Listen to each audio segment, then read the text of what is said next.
it proved that Jesus is Lord of all.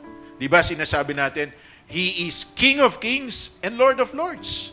Kasama sa kanyang pagiging Panginoon ay yung pagiging Panginoon niya ng kamatayan. Sabi ng unang Korinto 15:25, sapagkat si Kristo'y dapat maghari hanggang sa malupig niya at lubusang mapasuko ang kanyang mga kaaway. At isa sa kanyang kaaway ay ang kamatayan. So, dahil na-overcome ng Panginoong Kristo ang kamatayan, even death itself has no power over us who believe in Jesus. Ibig sabihin nun, mga kapatid, maraming tao natatakot pong mamatay. Maraming tao, tanggap nila na mamamatay sila, pero hanggat maaari gusto nilang i-delay yung kanilang pagkamatay. Kaya umiinom po ng gluta, umiinom po ng stem cell, inom ba yun, o drip, o kung ano pa man ang ginagawa sa kanila.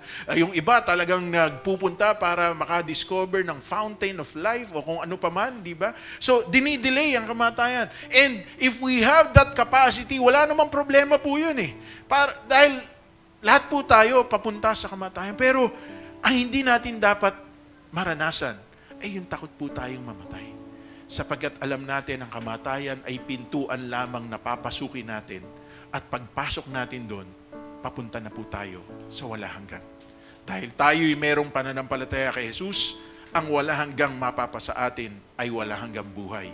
Pero ang mga tao na walang pananampalataya kay Jesus, walang ugnayan kay Jesus, mapapatungo po sila sa walang hanggang kamatayan.